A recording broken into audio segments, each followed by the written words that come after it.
Welcome to prolific classes. I am Himanshi Das और आज हम कंटिन्यू कर रहे हैं क्लास 12 का एक chapter electric charges and field. And आज का हमारा टॉपिक है electric field due to a point charge. तो लास्ट वीडियो में हमने पढ़ा था इलेक्ट्रिक फील्ड होती क्या है, एक चार्ज बॉडी के उस सराउंडिंग को हम इलेक्ट्रिक फील्ड कहते थे जहाँ पर भी उसका फोर्स जो है वो एक्सपीरियंस किया जा सकता है। दूसरी चीज़ हमने पढ़ी थी कि इलेक्ट्रिक फील्ड का एक फॉर्मूला होता है that is force upon the test charge. Am I right? Test charge वो चार्ज होता था जो कि बहुत स्मॉल होता था ताकि हम दूसरी चार्ज बॉडी का इलेक्ट्रिक फील्ड जो है उसके ऊपर एक्सपीरियंस करके कैलकुलेट कर सके, राइट? अब यहाँ पर जो फोर्स होता था वो हमने लास्ट वीडियो के एग्जाम्पल से हमें पता चला कि ये फोर्स जो है वो कोई भी फोर्स हो सकता है, चाहे वो कूलम्बिक फोर्स है, चाहे वो इलेक्ट्रोस्टैटिक फोर्स है, चाहे वो ग्रेविटेशनल फोर्स है या फिर वो सेकेंड लॉ ऑफ मोशन का फोर्स है, वो फोर्स कोई भी हो सकता था, राइट? अब आज का मेरा मेन टॉपिक है कि एक पॉइंट चार्ज की वजह से एक पर्टिकुलर डायरेक्शन या एक पर्टिकुलर स्पॉट के ऊपर कितनी इलेक्ट्रिक फील्ड हो रही है, एक्सर्ट हो रही है, वो हमें कैसे जज करनी है। तो लेट अस सपोज ये मेरा पॉइंट है ओरिजिन, जहाँ पर मैंने एक पॉइंट चार्ज रखा है जिसकी इलेक्ट्रिक फील्ड जो है मुझे स्टडी करनी है, राइट? तो मैंने क्या करना है, ऑब्वियसली लास्ट अगर वीडियो आपने देखी है तो आपको पता होगा, अगर हम लोग इलेक्ट्रिक फील्ड को है स्टडी करते हैं तो वहाँ पर हम एक टेस्ट चार्ज रखते हैं, राइट? तो डेफिनेटली मुझे सपोज यहाँ पॉइंट P पर इसकी इलेक्ट्रिक फील्ड स्टडी करनी है तो मैं इस पॉइंट P के ऊपर एक टेस्ट चार्ज को प्लेस कर दूंगी, right? And let us suppose इनके बीच का डिस्टेंस जो था वो कितना था, R है, फाइन। अब again this is a positive charge, this is a positive charge, तो डेफिनेटली Q जो होगा वो हमारे Q नॉट को इस तरफ अपने से दूर धक्का दे रहा होगा due to like charges of repulsion force. तो मतलब मेरा जो फोर्स लग रहा है इस Q की वजह से इस Q नॉट पर, वो इस डायरेक्शन में है। M I right? अब देखते हैं, हमें पता है कि ये जो फोर्स होगा वो कूलम लॉ की वजह से कितना होता था, वो होता था 1/4 पाई एप्सिलॉन नॉट, हमारा Q1 this time small q and Q2 is Q not upon R का स्क्वायर इंटू R का यूनिट वेक्टर। हम यही पढ़ते थे। अब अगर मुझे इलेक्ट्रिक फील्ड स्टडी करनी है तो डेफिनेटली इस फोर्स को मैं यहाँ पर पुट करके देखते हैं। तो इलेक्ट्रिक फील्ड मेरी बन जाएगी 1/4 pi epsilon not Q not upon R का स्क्वायर, R का unit vector upon Q not, right? क्योंकि यहाँ पर डिवाइड भी करना था हमें, तो डेफिनेटली यहाँ से यहाँ कैंसिल हो गया और मुझे एक फॉर्मूला, नया फॉर्मूला मिल गया इलेक्ट्रिक फील्ड का, जो मुझे कहता है अगर मेरा एक पॉइंट चार्ज है तो वो किसी भी दूसरे पॉइंट चार्ज के ऊपर वो कितना फोर्स अप्लाई करेगा या कितनी इलेक्ट्रिक फील्ड अप्लाई करेगा, वो है ये, that is 1/4 pi epsilon not Q upon R square का unit vector. Am I right? इतना समझ आया? अब मुझे इससे क्या पता चला है कि जो मेरी इलेक्ट्रिक फील्ड थी वो भी जो है वो 1/R स्क्वायर के ऊपर डिपेंड करती है।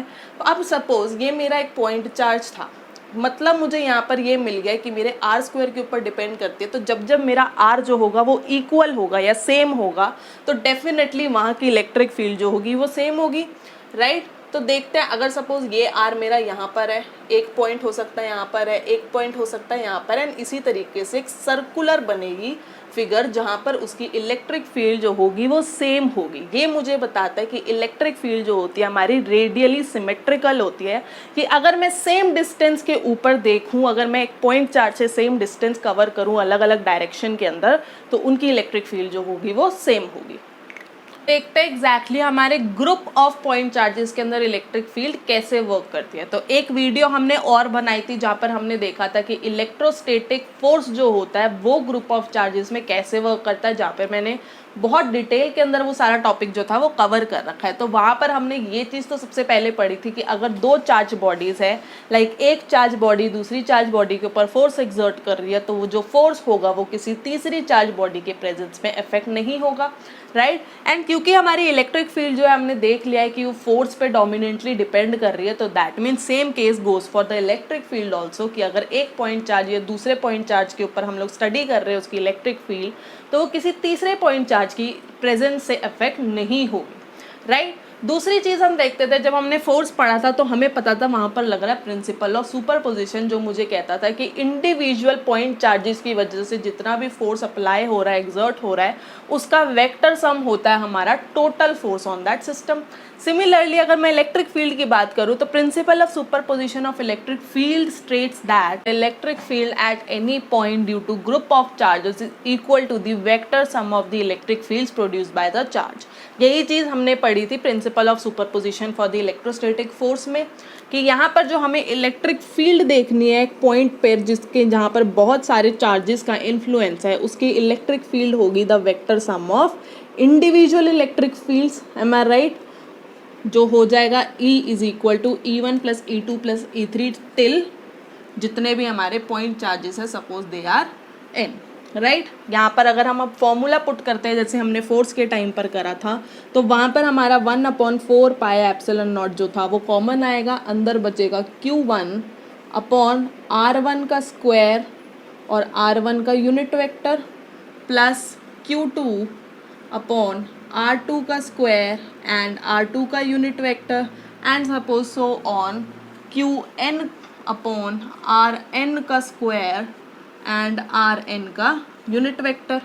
M I right? ये हमारा फॉर्मूला बनता है जिसको हम अगर एक सिंपल एक जनरल फॉर्म के अंदर लिखे तो हमारी इलेक्ट्रिक फील्ड बनती है 1/4 pi epsilon naught summation of I from 1 to n till Qi upon Ri का स्क्वायर और Ri का unit vector. Am I right? Example देखते हैं हमारा पहला, काफ़ी इजी क्वेश्चन है। It says assuming that the charge on an atom is distributed uniformly in a sphere of radius 10⁻⁻10 metres, what will be the electric field at the surface of the gold atom. तो मैं सोच रही हूँ कि जो हमारा sphere का जो चार्ज था वो उसके सेंटर पे लोकेटेड है, तो मुझे देखना है सरफेस ऑफ गोल्ड एटम पे कितनी इलेक्ट्रिक फील्ड लग रही है। दैट मीन्स मुझे इसका सरफेस देखना है स्फीयर, और यहाँ पर कितनी इलेक्ट्रिक फील्ड लग रही है। तो दैट मीन्स अगर मुझे इस पॉइंट पे देखना है तो मुझे इसका डिस्टेंस चाहिए, अगर मुझे इस पॉइंट पे देखना है तो मुझे इसका डिस्टेंस चाहिए। दैट मीन्स मुझे R गिवन है, distance between the charges given है, दैट इज 10⁻⁻10 मीटर्स, राइट। दूसरा मुझे गिवन है मेरा अटोमिक नंबर। अब अटोमिक नंबर होता क्या था? That was number of protons and number of electrons in a neutral body, right. That means मेरे पास 79 प्रोटॉन्स है उस गोल्ड के अंदर and proton is itself a charge. That means मेरे पास n की वैल्यू गिवन है 79, राइट। मुझे दूसरी चीज़ पता है, अगर मुझे इलेक्ट्रिक फील्ड निकालनी है तो इलेक्ट्रिक फील्ड का फॉर्मूला होता था force upon Q not, right. Vector हम नहीं देख रहे हैं क्योंकि यहाँ पर मुझे डायरेक्शन मेंशन ही नहीं है, राइट। तो यहाँ पर देखते हैं, अगर जब मुझे इलेक्ट्रिक फील्ड हमने फॉर्मूला निकाला था तो वो निकला था 1/4 pi epsilon not Q upon R square. यहाँ से मेरा Q नॉट कैंसिल हो चुका था, तो यहाँ से मैं देखती हूँ मेरे पास R है और मुझे Q चाहिए। Q मेरे पास डायरेक्टली नहीं है बट मुझे N गिवन है और मुझे पता है Q का फॉर्मूला होता था NE। तो हम अब वैल्यू निकाल सकते हैं। तो देखते हैं वैल्यूज पुट करके 1/4 pi epsilon not is 9 × 10⁹। Q की वैल्यू मुझे गिवन नहीं है बट वो NE होती है, तो N is 79 and E is 1.6 × 10⁻⁻19 Coulomb's, और R मुझे पता था कि वो है 10⁻⁻10 का स्क्वायर। अब जैसे ही आप इसको सॉल्व करोगे आंसर आएगा 1.138 × 10⁻13 न्यूटन पर कूलम। तो मेरे पास इलेक्ट्रिक फील्ड जो है हमारे surface of the gold atom पर आ चुकी है। क्वेश्चन देखते हैं। 2 point charges of 2 × 10⁻⁻7 coulomb and 1 × 10⁻⁻7 coulomb are 1 centimetre apart. What is the magnitude of the field produced by either charge at the site of the other? अब बच्चे ऐसे question देख के कन्फ्यूज इसलिए हो जाते हैं क्योंकि हमने तो सिर्फ एक पॉइंट चार्ज के रिस्पेक्ट के अंदर इलेक्ट्रिक फील्ड पढ़ी थी और यहाँ पर हमारे पास 2 पॉइंट चार्जेस आ गए हैं। बट उसमें कुछ ऐसी टेंशन लेने वाली बात नहीं, क्योंकि हमें इंडिविजुअली दोनों चार्जेस की अलग अलग इलेक्ट्रिक फील्ड निकालनी है, राइट। तो मुझे यहाँ पर Q1 गिवन था, दैट इज 2 × 10⁻⁻7 कूलम, और Q2 गिवन है दैट इज 1 × 10⁻⁻7 कूलम, और R मुझे गिवन है 1 सेंटीमीटर दैट इज 10⁻⁻2 का मीटर्स, राइट। अब देखते हैं पहले हमारी electric field due to Q1 देखते हैं हम पहले, ठीक है। Electric field due to Q1 जब हम देखते हैं तो हमें पता था हमारा फॉर्मूला क्या होता है। अगर E1 मुझे निकालना है तो वो होगा 1/4 pi epsilon naught Q1 upon R square, right. अब वैल्यूज अगर हम पुट करते हैं तो 9 into 10⁻9 into Q1 is 2 into 10⁻7 upon R square, that is 10⁻2 का स्क्वायर, राइट। अब जैसे हम इसको सॉल्व करेंगे आंसर आता है 1.8 इंटू 10⁻7 न्यूटन पर कूलम। फाइन। ऐसे अब मुझे निकालनी है electric field due to Q2 charge. वो क्या बन जाएगी, E2 मेरा कितना बन रहा है 1/4 pi epsilon naught Q2 upon R square, right.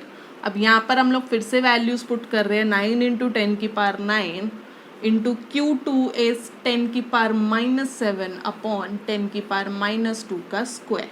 Again जैसे आप इसको सॉल्व करोगे तो आंसर बन रहा है 9 इंटू 10⁻6 न्यूटन पर कूलम। तो नेक्स्ट क्वेश्चन देखते हैं, वो कहता है 2 point charges of 5 into 10⁻19 coulomb and 20 into 10⁻19 coulomb are separated by distance of 2 metre. Find the point on the line joining them at which the electric field intensity is 0। तो ऐसे question हम लोग electrostatic force के time पर भी कर चुके हैं कि अगर मेरे पास 2 पॉइंट चार्जेस है, suppose at the points A and B, जहाँ पर उनकी वैल्यूज़ है, एक तो है 5 into 10⁻19 coulomb and 20 into 10⁻19 coulomb, जिनके बीच का डिस्टेंस मुझे गिवन है 2 मीटर्स। तो उसके बीच में मुझे एक ऐसा स्पॉट ढूंढना है, फॉर सपोज ये है पॉइंट P, जहाँ पर उसकी इलेक्ट्रिक फील्ड इंटेंसिटी जो हो वो 0 हो, राइट। अब इलेक्ट्रिक फील्ड इंटेंसिटी 0 होने के लिए पहले तो मुझे ये पता होना चाहिए इलेक्ट्रिक फील्ड लगा कौन कौन रहा है वहाँ पर। तो अगर मैं देखूँ ये जो A पॉइंट पर जो हमारा चार्ज था that is the positive charge, वो इसको इस तरफ धक्का दे रहा होगा और यहाँ पर मैंने एक टेस्ट चार्ज रखा है, test charge is always positive, right. तो यहाँ पर अगर मैंने एक टेस्ट चार्ज रखा तो ये जो मेरा A पे हमारी पोजीशन के ऊपर जो पॉजिटिव चार्ज था वो उसको उस डायरेक्शन में धक्का दे रहा होगा, एंड मुझे पता है जिस डायरेक्शन में हमारा फोर्स होता है उसी डायरेक्शन में हमारी इलेक्ट्रिक फील्ड होती है। दैट मीन्स मेरी E1 जो है वो इस डायरेक्शन में होएगी, राइट। ये था मेरा Q1 और ये था मेरा Q2। तो Q1 की वजह से जो मेरी इलेक्ट्रिक फील्ड होगी वो अलोंग होगी AB। सिमिलरली ये भी एक पॉजिटिव चार्ज हमारा Q2, अगर मेरा टेस्ट चार्ज यहाँ पर पड़ा है तो Q2 जो होगा वो अगेन रिपल्शन शो करेगा और उसको A की तरफ धक्का देने लगेगा। दैट मीन्स मेरी E2 जो है वो इस डायरेक्शन में है। अब मुझे इस पॉइंट पर ऐसी सिचुएशन चाहिए, ऐसी कंडीशन चाहिए जहाँ पर मेरा E1 और E2 का जो वेक्टर सम है वो कितना हो जाए, 0 हो, राइट। तो मुझे एक चीज़ आप ये समझो, अगर मुझे वैल्यू 0 चाहिए दैट मीन्स मुझे उनके बीच का डिफरेंस 0 चाहिए। तो मुझे ऐसी सिचुएशन चाहिए कि E1 माइनस E2 जो हो वो 0 हो, राइट। अगर यहाँ पर 5 है तो यहाँ पर भी 5 है ताकि उनका डिफरेंस 0 हो जाए। अगर यहाँ पर 10 है तो यहाँ पर भी 10 है ताकि 10 माइनस 10 0 हो जाए। तो यहाँ से मुझे कंडीशन मिलती है कि E1 इक्वल्स टू E2 आ रहा है, तभी मेरा जो पॉइंट P के ऊपर होगा हमारी जो इलेक्ट्रिक फील्ड इंटेंसिटी थी वो 0 होगी। नाउ सपोज A से लेकर P तक का जो हमारा डिस्टेंस था वो है x, तो P से लेकर B तक कितना हो जाएगा 2 माइनस एक्स। इसमें तो आई गेस कोई डाउट नहीं है। तो अब हम देखते हैं कि अगर मेरा E1 है जिसकी वैल्यू क्या होएगी, that is 1/4 pi epsilon naught Q1 upon R square would be equal to E2 that is 1/4 pi epsilon naught Q2 upon R square. यहाँ पर R और R इक्वल थे इसलिए मैंने उनको 1 2 का अलग से नाम दे दिया। वैल्यूज़ पुट करके देखते हैं हम लोग। यहाँ से 1/4 पाई एप्सिलॉन नॉट तो कैंसिल हो सकता है। Q1 हमारा कितना था, दैट इज़ 5 इंटू 10⁻19। R1 मेरा कितना था, दैट इज़ Q1 से P का डिस्टेंस जो कि बन गया मेरा x स्क्वायर। सिमिलरली यहाँ पर Q2 कितना था 20 इंटू 10⁻19 और पॉइंट P से B का कितना डिस्टेंस है, दैट इज़ 2 माइनस एक्स का होल स्क्वायर। अब इसको हम सॉल्व करते हैं तो यहाँ से कटेगा ये 4, ये तो पूरा कैंसिल आउट हो चुका है। तो यहाँ से बन रहा है मेरा 4x स्क्वायर की वैल्यू हो जाएगी 2 minus X square whole square के इक्वल। अब जैसे ही मैं इसमें से x को सॉल्व करूँगी तो x की वैल्यूज़ मेरे पास 2 आ रही है क्योंकि ये क्वाड्रेटिक इक्वेशन है। एक तो है -2 और एक है x 2/3। फाइन। अब मुझे इनमें से ऐसी कौन सी वैल्यू है जो निगलेक्ट करनी है, हम पहले चेक करते हैं। फाइन, इस x-2 का मतलब क्या है कि हमारा अगर ये पॉइंट था a, तो x-2 मतलब अगर ये पॉजिटिव x एक्सिस है तो यहाँ पर नेगेटिव होगी, तो दैट मीन्स कहीं यहाँ पर माइनस जो हमारा p होगा -2x पे आ रहा होगा, right, x is equal to -2। तो अगर मेरा पॉइंट P जो है on the left side of A होता तो मेरी इलेक्ट्रिक फील्ड की डायरेक्शंस क्या होती है। अब सपोज मेरा टेस्ट चार्ज इस पॉइंट पे पड़ा है, तो मेरा B भी उसको उसी तरफ धक्का दे रहा था, तो मतलब मेरी E2 जो थी वो भी इसी फील्ड में होगी, इसी डायरेक्शन में होगी, और मेरा E1 जो होगा, जो A पॉइंट पे मेरा चार्ज था, वो भी इसी डायरेक्शन में धक्का दे रहा था, तो मतलब मेरी E1 भी इसी डायरेक्शन में कहला रही है, राइट। अब अगर मेरी E1 और E2 दोनों एक ही डायरेक्शन में है तो वो कैंसल आउट कैसे हो सकती है, वो कैंसल आउट आके ज़ीरो कैसे दे सकती है। दैट मीन्स ये जो सिचुएशन थी वो इम्पॉसिबल है, राइट। तो ये जो वैल्यू थी मेरी वो निगलेक्टेड है, एंड आपको मेंशन करना पड़ेगा कि नेगेटिव या फिर लेफ्ट ऑफ द एक्स पर पॉइंट ए पर जो होगा हमारा जो इलेक्ट्रिक फील्ड्स थी उनकी दोनों की डायरेक्शन सेम हो जाएगी, जिसकी वजह से वो इंटेंसिटी ज़ीरो शो कर ही नहीं सकता उनका वेक्टर सम। तो दैट मीन्स मेरी एक्स की वैल्यू कितनी है, 2/3, that is 2/3 metres on the right of point A. Question करते हैं, पर अब की बार मेरा एक चार्ज जो है वो पॉजिटिव है, दूसरा वो नेगेटिव है। मतलब मेरे ए पोजीशन पे अगर पॉजिटिव चार्ज है for suppose that is 16 microcoulomb, और बी पर जो है एक नेगेटिव चार्ज है दैट इज -9 माइक्रोकूलम, और उनके बीच का डिस्टेंस मुझे गिवन था 8 सेंटीमीटर, राइट। अब मुझे एग्जैक्टली अगर मुझे इलेक्ट्रिक फील्ड इंटेंसिटी किसी भी पॉइंट P पर 0 रखनी है तो मुझे पता है एक कंडीशन होती थी that was E1 minus of E2 is equal to 0, कि ऐसी कोई इलेक्ट्रिक फील्ड हो इन दोनों की वजह से कि उनका डिफरेंस जो हो वो 0 हो, राइट। पर अब की बार हमारा फॉल्ट क्या आता है, क्योंकि एक चार्ज पॉजिटिव है दूसरा चार्ज नेगेटिव है, तो इसका फोर्स अगर पॉजिटिव डायरेक्शन में है तो डेफिनेटली माइनस चार्ज की वजह से जो होगा फोर्स की डायरेक्शन बिल्कुल ऑपोजिट हो चुकी होगी। मतलब एक के एक्सर्टेड फोर्स जो होगा दूसरे के फोर्स से बिल्कुल डायरेक्शन में ऑपोजिट होगा। सिमिलरली अगर फोर्स की डायरेक्शन जो थी उल्टी हो चुकी है दैट मीन्स हमारी इलेक्ट्रिक फील्ड की डायरेक्शंस भी उल्टी होंगी, मतलब एक दूसरे का बिल्कुल ऑपोजिट है। तो वहाँ से मुझे पता चल रहा है कि वो बन गया है E1 माइनस ऑफ E2 अब की बार, क्योंकि नेगेटिव है because of the opposite direction, तो मेरे पास एक नई कंडीशन आ गई है, राइट। तो जो मुझे बता रही है एक्चुअली कि E1 प्लस E2 जो होगा वो 0 होगा, minus minus is plus, right. तो कुछ बच्चे इसको वैसे भी याद रख लेते हैं, अगर दोनों के चार्जेस का जो साइन है वो सेम है तो वो E1 माइनस E2 की वैल्यू पुट करते हैं 0, अगर दोनों के ऑपोजिट है तो वो सम देखते हैं कि वो 0 है। तो वैल्यूज अब यहाँ पर हम पुट कर लेते हैं। E1 जो था हमारा कितना हो जाएगा 1/4 pi epsilon naught, Q1 is 16 microcoulomb upon R square, that is यहाँ पर x है तो यहाँ पर 8 माइनस x है that is x square, right. इसको लिखना चाहो तो 10 की पावर -6 होगा ही होगा। यहाँ पर अगर मैं बात करूँ plus of 1/4 pi epsilon naught, Q2 था हमारा -9 माइक्रोकूलम दैट इज इंटू 10 की power -6 Coulomb's upon 8 minus x का स्क्वायर की वैल्यू है 0। अब इसमें से हमारा 1/4 पाई एप्सिलॉन नॉट और 10 की पावर -6 जो था वो कॉमन आ चुका है, राइट। तो हम लोग इसको ऐसे कॉमन ले लेते हैं वैल्यूज पुट कर यहाँ पर बचता है 16/x स्क्वायर, यहाँ पर बचता है -9/8 माइनस एक्स स्क्वायर की वैल्यू 0। M I right. अब जैसे आप इसको सॉल्व करते हो तो एक वैल्यू आएगी x इज इक्वल टू 32/7 का सेंटीमीटर और दूसरी आ रही है 32 सेंटीमीटर। अब मुझे अगेन चेक करना है कि इन दोनों में से कौन सा जो पॉइंट है या पोजीशन है वो जो है हमारी इलेक्ट्रिक फील्ड को 0 करता है। तो देखते हैं एग्जैक्टली हमारा जो x अगर 32/7 है तो अप्रोक्सीमेटली मतलब हमारा x की वैल्यू इज 4.5, राइट। अगर मेरा पूरा 8 सेंटीमीटर है तो 4.5 डेफिनेटली हाफ से थोड़ा आगे कहीं होगा। अब यहाँ पर हम लोग फोर्सेस की जो है वो डायरेक्शन चेक करते हैं ताकि हम ये देख सकें कि ये वैल्यू वैलिड है या नहीं है। तो यहाँ पे एक पॉइंट चार्ज है, सपोज अगर यहाँ पर भी मेरा एक पॉजिटिव टेस्ट चार्ज पड़ा है तो ये जो 16 माइक्रोकूलम का चार्ज होगा वो एक रिपल्सिव फोर्स लगाएगा दैट इज E1 मेरा इस डायरेक्शन में हो जाना चाहिए था, राइट। एंड सिमिलरली क्योंकि मेरा बी नेगेटिव है तो अगर ये पॉजिटिव है तो उसको वो अपनी तरफ खींच रहा होगा, दैट इज E2 भी मेरा इसी डायरेक्शन में है। अगेन अगर दोनों इलेक्ट्रिक फील्ड्स मेरी एक ही डायरेक्शन में है मतलब उनका वेक्टर सम कभी जीरो नहीं आ सकता, एक को दूसरे के उल्टा होना ही पड़ेगा डायरेक्शन में। दैट मीन्स मेरी ये जो वैल्यू थी वो तो हो गई है निगलेक्ट, राइट। अब देखें 32 सेंटीमीटर का सीन, अगर ये पूरा 8 सेंटीमीटर है तो अप्रोक्सीमेटली कहीं 32 सेंटीमीटर यहाँ पर आ रहा होगा, राइट। तो यहाँ पर मेरा Q0 पड़ा है, मेरा टेस्ट चार्ज पड़ा है, तो देखते हैं हमारा जो 16 माइक्रोकूलम का चार्ज है वो उसको रिपल्शन दे रहा होगा, दैट मीन्स उसका फोर्स जो E1 होगी वो इसी डायरेक्शन में हो जाएगी, राइट। अब देखूँ अगर -9 microcoulomb that is a negative charge तो वो पॉजिटिव चार्ज को अपनी तरफ अट्रैक्ट कर रहा होगा, तो फोर्स इस डायरेक्शन में इसलिए हमारी E2 भी इसी डायरेक्शन में होगी।